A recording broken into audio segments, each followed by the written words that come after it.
Hello, so welcome to the new edition of Mastering the VARC with Articles. तो आज फिर हम दो आर्टिकल्स लेके आए हैं. Let us go through those two articles, read them, understand them, and then try to create the main idea. First one, state must not be allowed to adopt the playbook of the mob. State means the government. So government को ये नहीं allow होना चाहिए कि वो mob की playbook मतलब एक जो मॉब होती है which means uncontrolled crowd which can do anything, तो वैसा स्टेट को एक्ट नहीं करना चाहिए. Arbitrariness and brazen bias in law enforcement have undermined the rule of law in India for decades. Brazen means bold and shameless. So what he's saying is कि arbitrary means without any particular pattern or without any particular law or anything. अपने अपने मन से अपने अपने जो मन में आया उसको बोलते हैं आर्बिट्ररी. सो आर्बिट्ररी और ब्रेजन बायस जो दिखाते हैं लॉ इन्फोर्समेंट में, उससे इंडिया का रूल ऑफ लॉ अंडरमाइन हुआ है, वीकन हुआ है for decades. Despite the spread of education and growing awareness of rights among the masses, high-handedness by the state often threatens the fundamental rights and dignity of citizens. Education का spread हुआ है और लोगों के अंदर rights की awareness भी आई है, लेकिन जो हाई हैंडेडनेस दिखाते हैं, हाई हैंडेडनेस मीन्स कि किसी के पास अगर वो अथॉरिटी है और वो अथॉरिटी यूज करता है without without being conscious of the feelings of the others या without being mindful of the rights of others. अगर आप हाई हैंडेडनेस दिखाते हो मतलब आप बिना दूसरों की परवाह किए, just because you have the authority, you are doing whatever you want, that is called high handedness. तो स्टेट की जो हाई हैंडेडनेस है that threatens the fundamental right and dignity of citizens. Custodial torture and extrajudicial killings are reported with alarming frequency. Custodial torture means किसी को हिरासत में लेके और टॉर्चर करना, जो कि हमारी पुलिस काफी फ्रीक्वेंटली करती है. एंड एक्स्ट्रा जुडिशियल किलिंग्स जिसको एनकाउंटर बोलते हैं, ये काफी ज्यादा इनकी फ्रीक्वेंसी बढ़ गई है. Police and civic authorities in several states now routinely resort to demolition of property as a convenient and extra legal form of punishment, not just for criminal suspects but also for political opponents. So ये आजकल bulldozer जो चल निकला है, bulldozer law, तो काफी सारे states में पुलिस और सिविक अथॉरिटी जो है वो प्रॉपर्टी डिमोलिश कर देती हैं. ना सिर्फ उनकी जो कि क्रिमिनल सस्पेक्ट्स हैं, बल्कि इफ योर पॉलिटिकल ओपोनेंट्स जो हैं आपके, तो आपकी पार्टी अगर ए है और आपके ओपोनेंट्स बी पार्टी के हैं, तो आप उनकी भी प्रॉपर्टी को डिमोलिश कर देते हो. So this has been going on now for a long time. Given the spread of this disturbing trend, the Supreme Court of India's strong remarks against practice this week offer a glimmer of hope. तो supreme court ने अभी recently एक कुछ remarks पास किए हैं, उससे लोगों को थोड़ी सी होप मिली है कि ये शायद इसमें कमी हो जाए. Bench headed by justice A.S. Oja stated that illegal demolition of properties belonging to 6 individuals by Prayagraj Development Authority in UP in 2021 had shocked the conscience of the court. तो इन्होंने एग्जाम्पल लिया कि अभी रिसेंटली आपने पढ़ा होगा कि Prayagraj development authority ने 6 इंडिविजुअल्स के प्रॉपर्टी को डिमोलिश कर दिया था 2021 में. तो आ, ये काफी एक कोर्ट कह रहा है कि it shock the conscience of the court. The order followed findings that demolitions were carried out without even serving show cause notices to the house owners, either in person or by registered post. और आपने demolition किए, वो ना तो उनको inform किया, ना आपने शो कॉज नोटिस दिया, neither by person nor by registered post. These cases shock our conscience. Residential premises of the appellants have been high-handedly demolished. There is something called the right to shelter, something called due process. So, ये कह रहा है कि आपने जो अपेलेंट्स हैं, अपेलेंट्स कौन होते हैं? वो अपेलेंट होते हैं जो कि किसी हायर कोर्ट में जाते हैं. अगर सपोज करो आपको डिस्ट्रिक्ट कोर्ट में जस्टिस नहीं मिला तो आप हाई कोर्ट में जाते हो, हाई कोर्ट में जस्टिस नहीं मिला तो सुप्रीम कोर्ट में जाते हो. तो आपने जो ऐसे अपेलेंट्स हैं उनके रेजिडेंशियल प्रेमाइसेस को आपने हाई हैंडेडली डिमोलिश कर दिया है. और एक राइट टू शेल्टर जो होता है, हमारा फंडामेंटल राइट है वो, it's an integral part of article 21 of the constitution, ये आपने वायलेट कर दिया. The top court has ordered a payment of 10 lakh as a compensation to each household. Through its observations, the court has reiterated the basic principle of the rule of law, that there can be no punishment without trial, no collective punishment, and every person is presumed innocent until proven guilty. Guilt cannot be ascribed by association. तो ये हमारे basic principles of law है जो कि court ने reiterate किए, वापस बताए कि आप विदाउट ट्रायल किसी को पनिश नहीं कर सकते. किसी को कलेक्टिवली पनिश नहीं कर सकते, और हर पर्सन जो है अनलेस प्रूवन गिल्टी वो इनोसेंट माना जाएगा, और गिल्ट सिर्फ एसोसिएशन से ही उसके ऊपर नहीं थोपी जाएगी। एस्क्राइब करना मतलब बेसिकली प्रूव देना। So this particular paragraph talks about जो बुलडोजर जस्टिस है, डेमोलिशन ऑफ प्रॉपर्टी। तो अभी रिसेंटली एक केस आया सामने जिसमें 2021 में प्रयागराज डेवलपमेंट अथॉरिटी ने 6 लोगों के घर डिमोलिश कर दिए थे, तो उसको लेके सुप्रीम कोर्ट में सुनवाई हुई थी, और सुप्रीम कोर्ट ने कहा कि this has shocked the conscious of the nation, and this can not be done, it is a violation of the article 21 of the constitution, and unless there is a trial, you cannot give such punishment to people, and it also uh, violates something called a right to shelter. While this is mostly reassuring, it remains doubtful whether such judicial intervention is sufficient to act as a deterrent. Deterrent means something that discourages someone from doing something. तो वो कह रहे हैं कि इस तरह का judicial intervention जो है वो क्या वाकई में लोगों को डिस्करेज करेगा, जो स्टेट्स हैं उनको, कि हम बोल तो रहेंगे, लेकिन ये डाउटफुल है. For one, despite earlier disapproval by bulldozing of the bulldozing property under the guise of guise means pretext or pretense, अगर आप ऐसा बोल रहे हो कि हम तो लॉ इन्फोर्स कर रहे हैं, जबकि आप कुछ और अपना उनसे बदला निकाल रहे हो पॉलिटिकल, तो इस तरह की जो बुलडोजिंग प्रॉपर्टी है, ये कोर्ट ने पहले भी डिसअप्रूव की है, लेकिन this has continued not only in Uttar Pradesh but also spread to other states, तो ये अदर स्टेट्स में पहुंच गई है, not just BJP rule states. तो ये पहले ईगर अडॉप्टर्स थे, जो भी बीजेपी रूल स्टेट्स है, we know whether it was UP or Rajasthan or MP, they were early adopters of this trend, but it also has found appeal beyond partisan lines. Partisan means party. तो ये party की, जैसे एक BJP Congress और आप अलग अलग party है, तो अब ये सिर्फ बीजेपी के स्टेट्स में रिस्ट्रिक्टेड नहीं है. The Aam Aadmi Party government for Punjab, in Punjab, for instance, recently resorted to property demolition as a tool in its campaign against the drug mafia. तो आम आदमी पार्टी ने भी यही एक टूल यूज किया था अपने campaign. The apparent social approval of state high-handedness in many situations is a troubling commentary on collapsing standards of government. और इसको जो सोशल अप्रूवल मिल जाता है, लोग बड़े खुश होते हैं, people are approving it, they are not criticising it. So this is a alarming situation, because ये शो करता है कि गवर्नेंस के स्टैंडर्ड्स कोलैप्स हो रहे हैं. मॉब लिंचिंग, मॉब मिलके लोगों को मार डालती है, सजा देती है, किल कर देती है, is a menace that the state is duty bound to curb with an iron fist. It is tragic when the state itself adopts tactics akin to mob justice. तो मॉब लिंचिंग को तो स्टेट को रोकना चाहिए, तो rather यहाँ तो उल्टा हो रहा है, that it is state itself is adopting tactics akin to, akin means similar, similar to mob justice. Supreme Court must ensure that its orders are implemented in letter and spirit consistently and throughout India. सो यहाँ पे ये बताया गया है कि ये जो judicial intervention है, ये पक्का नहीं है, ऐसा जरूरी नहीं है कि डिटरेंट बनेगा. और पहले भी ऐसा हो चुका है कि सुप्रीम कोर्ट ने डिसअप्रूवल शो किया है, लेकिन ये प्रैक्टिस सिर्फ यूपी नहीं है, अदर स्टेट भी पहुंच गई है, बियॉन्ड पार्टी लाइंस पहुंच गई है, and this is very very troubling. And Supreme Court must ensure कि इस तरह की चीजें ना हो सारी. So let's try to write main idea of this particular passage. So ज्यादा कुछ डिफिकल्ट पैसेज नहीं था उसमें. हम कह सकते हैं that the arbitrary arbitrary law enforcement, custodial torture, ये बातें की गई हैं, custodial torture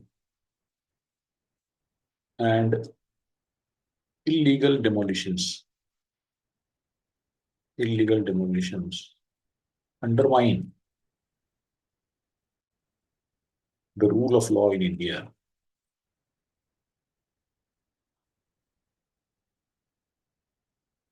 This has continued not just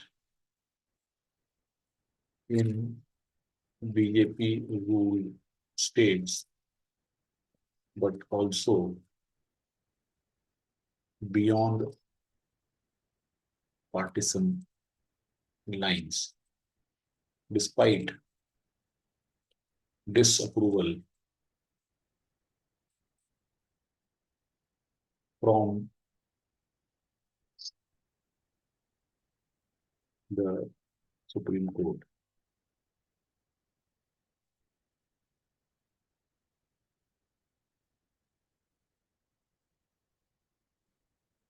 Despite disapproval from the Supreme Court. Uh, court rulings must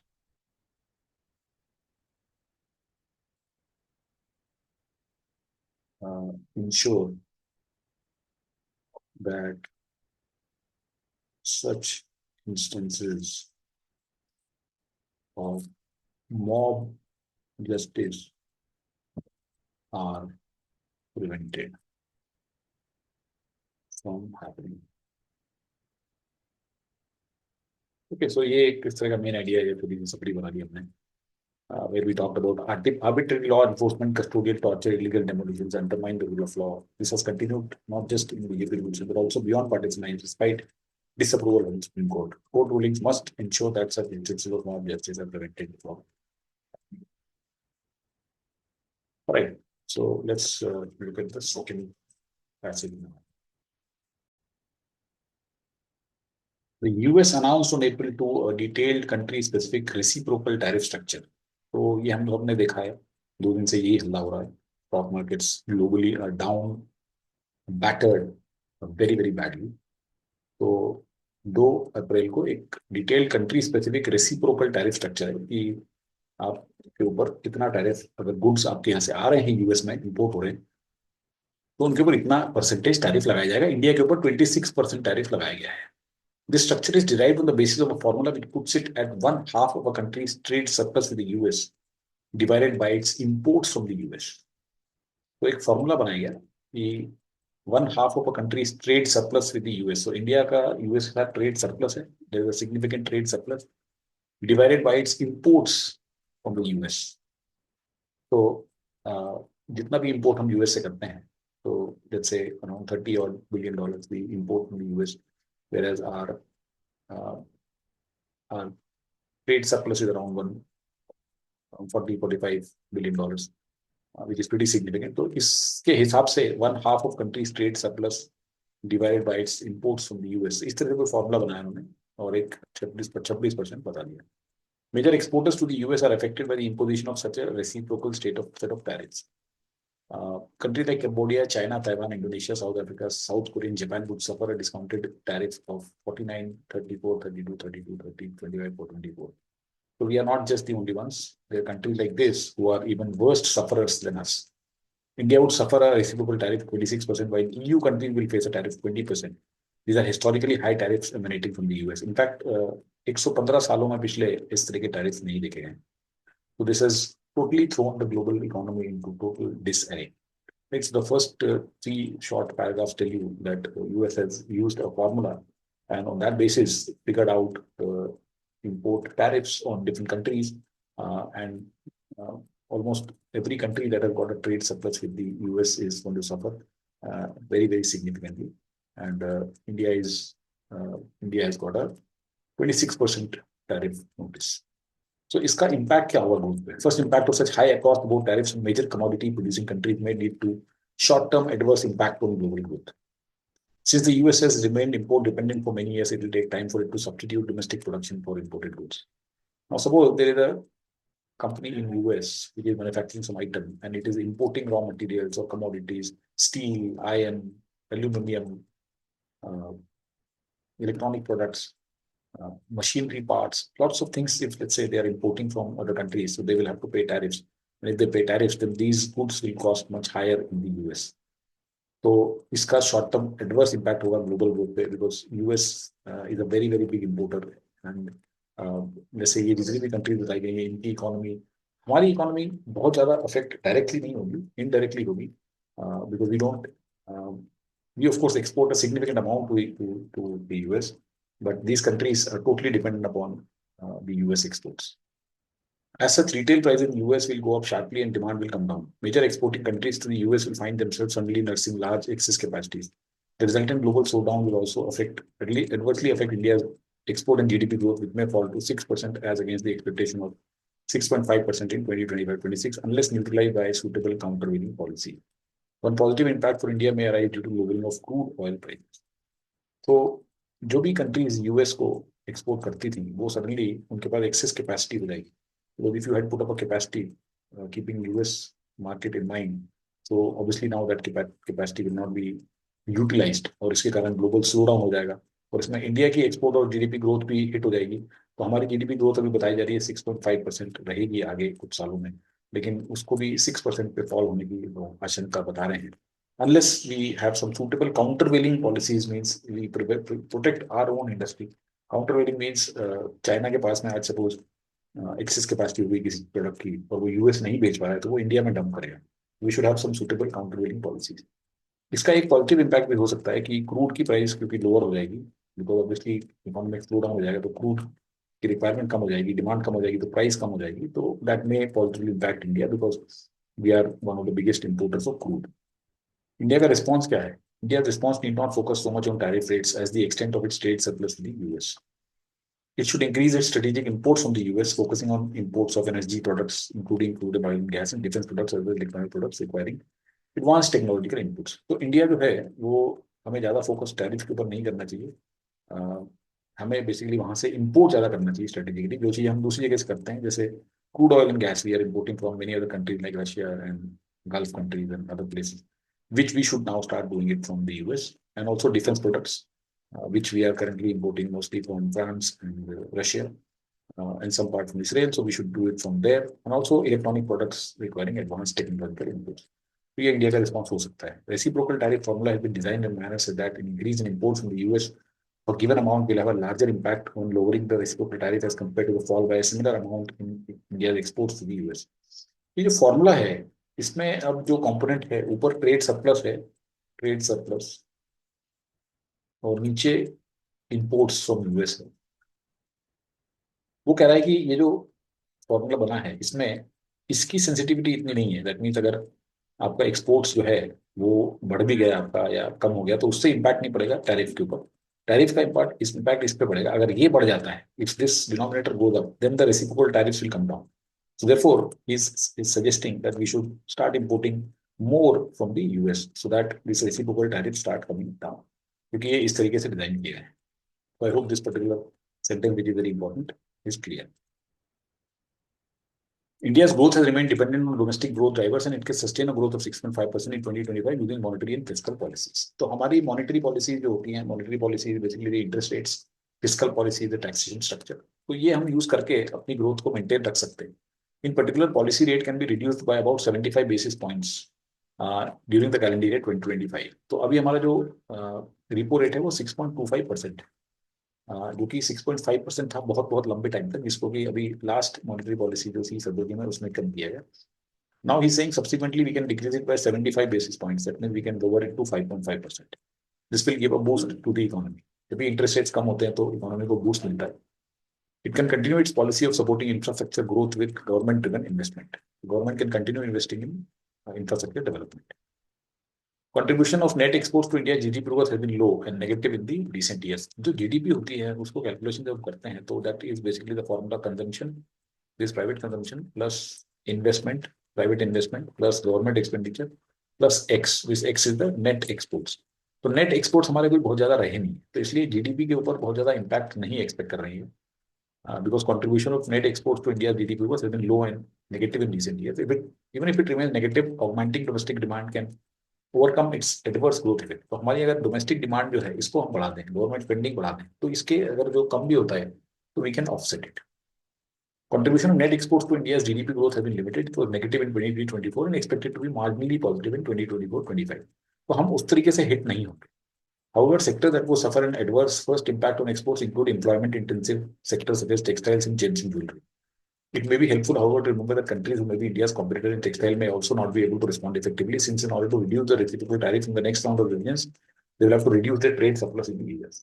तो कुछ सेक्टर्स जो कि एडवर्सली इफेक्ट होंगे वो टेक्सटाइल और जेम्स एंड ज्वेलरी होंगे, लेकिन हाँ ऐसा नहीं है कि बहुत ही ज्यादा इफेक्ट हो जाएंगे, क्योंकि दूसरी जो हमारे कॉम्पिटिटर्स हैं जैसे बांग्लादेश और दूसरे लोग, श्रीलंका, ये सब टेक्सटाइल में हमारे कॉम्पिटिटर हैं, Indonesia, they also may not be able to respond effectively, क्योंकि आपको अगर रेसिप्रोकल टैरिफ कम कराना है तो आपको ट्रेड सरप्लस कम कराना पड़ेगा। So here also India may not be in that bad a situation. Many of India's competitors such as China, Vietnam, Cambodia, South Korea, Indonesia would find themselves in a similar situation. This may provide a differential advantage to India as long as it can reduce its trade surplus with the US through augmenting its strategic imports from the US at a fast pace. तो बाकी लोगों का भी यही situation है, लेकिन हम अपना ट्रेड सरप्लस जो होता है, दैट मीन्स हमारा अभी यूएस के साथ में एक्सपोर्ट्स ज्यादा है, एक्सपोर्ट्स माइनस इंपोर्ट्स, अगर ये पॉजिटिव होता है तो सरप्लस होता है। तो हमारा यूएस के साथ ज्यादा है, तो अगर हम इंपोर्ट्स बढ़ा देंगे तो ये सरप्लस कम हो जाएगा, ये सरप्लस कम हो जाएगा तो रेसिप्रोकल टैरिफ कम हो जाएंगे। So that's why he says that we can increase the strategic imports from the US. Dollar depreciation. With increased reciprocal tariffs across the board, import of commodities into the US will suddenly become costlier. This increase in unit cost can be neutralized only by an increase in domestic production in the US. However, augmenting supply would take much longer, whereas the price effect would be immediate. The resultant global slowdown would weaken demand for US dollar, at least in the short term. Dollar may depreciate across the board with respect to various currencies, including the Indian rupee. In India's case, CPI inflation is likely to remain contained around 4%. As the rupee appreciates versus dollar, the exports may suffer also for this reason. So now इसमें dollar depreciation कैसे होगा ये बताया गया है कि जैसे जैसे रेसिप्रोकल टैरिफ्स आएंगे वैसे ही कमोडिटीज का यूएस में इंपोर्ट्स इंक्रीज कॉस्टलियर हो जाएगा। तो उसके लिए वो लोग वहाँ पे डोमेस्टिक प्रोडक्शन करने की कोशिश करेंगे, लेकिन ये अभी इमीडिएट होगा नहीं, क्योंकि डोमेस्टिक प्रोडक्शन को रैंप अप करना कोई इतना ईजी नहीं है। प्राइस इफेक्ट तो इमीडिएट हो जाएगा, तो इसके कारण ग्लोबल स्लो डाउन हो जाएगा, तो उसके कारण डिमांड यूएस डॉलर की कम हो जाएगी। यूएस डॉलर में जब एक्सपोर्ट हम यहाँ से करते हैं, suppose any country export, then it earns in US dollar, तो डॉलर की डिमांड बढ़ जाती है। बट अगर कोई एक्सपोर्ट ही नहीं कर रहा है तो डॉलर की डिमांड ही नहीं होगी, तो हमारा रूपी जो है वो अभी जो जितना डिप्रिशिएट हो गया है वो थोड़ा सा डिप्रिशिएट हो जाएगा, लेकिन उसके कारण हमारे एक्सपोर्ट्स और सफर करेंगे। तो एक्सपोर्ट्स बेसिकली, अगर रूपी स्ट्रांग होता है तो एक्सपोर्ट सफर करते हैं, रूपी वीक होता है तो इम्पोर्ट सफर करते हैं। ओके, रूपी रूपी अगर नीचे गिरता है तो हमारे एक्सपोर्ट्स कॉम्पिटिटिव हो जाते हैं, लेकिन रूपी अगर हमारा बढ़ेगा तो एक्सपोर्ट सफर करेंगे। In 2023-24, the share of India's merchandise exports to the US and its total exports, corresponding share of its merchandise imports from the US was only 17.7% and 6.2% respectively. Thus, its dependence on trade with the US is limited. तो हमारा जो US के share of merchandise exports है और imports है वो हमारा इतना ही था, तो इसलिए हमारी डिपेंडेंस लिमिटेड है। Rather than focusing its strategy with respect to US, it may explore diversifying the export to other countries, especially BRICS nations, while attempting to increase strategic imports from the US. India would do well to diversify its partnership in respect to trade and currency within the BRICS countries. तो हम अब US के ऊपर focus ना करके अपने दूसरी countries, BRICS countries जो कि Brazil, Russia, India, China, south Africa type के नेशंस हैं, इसमें हम अपना फोकस बढ़ा सकते हैं, एक्सपोर्ट बढ़ा सकते हैं। So this particular this article talks about the U.S. reciprocal tariffs which were announced on 2nd April, how they were affecting, how they're going to affect different countries, क्या उसके levels हैं, क्या उसका calculation है, and then what will be the impact of growth, GDP growth जो है हमारी, क्या वो बहुत ज़्यादा इफेक्ट होगी तो अर्थ वगैरह इतनी ज़्यादा इफेक्ट नहीं होगी, because we have good domestic demand, and India जो है वो अपना उसका जो what they should do is increase the strategic imports from the US. And India जो है वो अपना मॉनेटरी और फिजिकल पॉलिसी को मॉनिटर करके यूज करके we can keep the GDP same. So for example we can reduce the interest rate to 5.5%, and also हमारा consumption strong कर सकते हैं, private investment and government investment बढ़ा सकते हैं। कुछ सेक्टर्स हैं जो टेक्सटाइल्स और जेम्स एंड ज्वेलरी जो कि हमारे इम्पैक्ट हो सकते हैं, लेकिन वहां पे भी दूसरे कॉम्पिटिटर जो है हमारे, उनको भी सेम सिचुएशन नहीं है। डॉलर डिप्रिसिएशन हो जाएगा, इसके कारण थोड़े से हमारे एक्सपोर्ट और तकलीफ में आ सकते हैं। तो हमें करना ये चाहिए कि हमें दूसरे कंट्रीज के ऊपर फोकस करना चाहिए, ब्रिक्स कंट्रीज के ऊपर फोकस करना चाहिए, while increasing our strategic imports from the US. तो अब इसमें सिंपल है, let's write the main idea here. US has announced country specific reciprocal tariff structure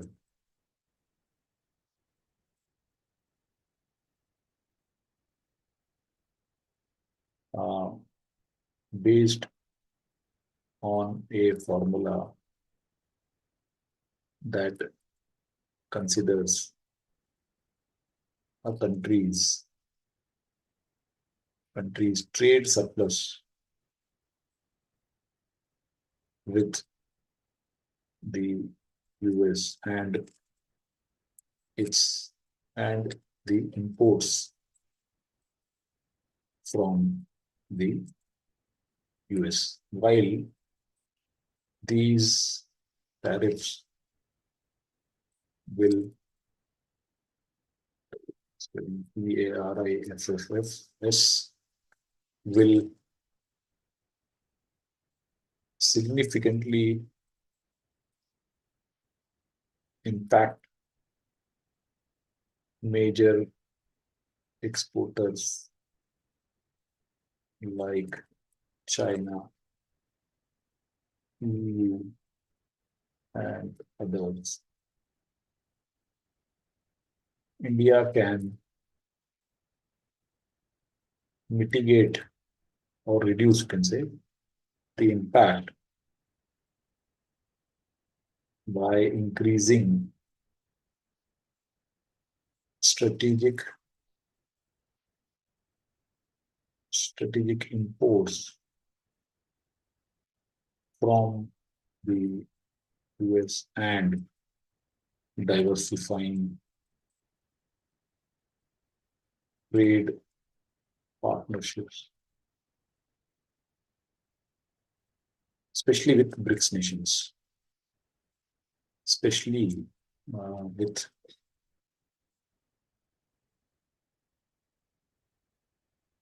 BRICS nations.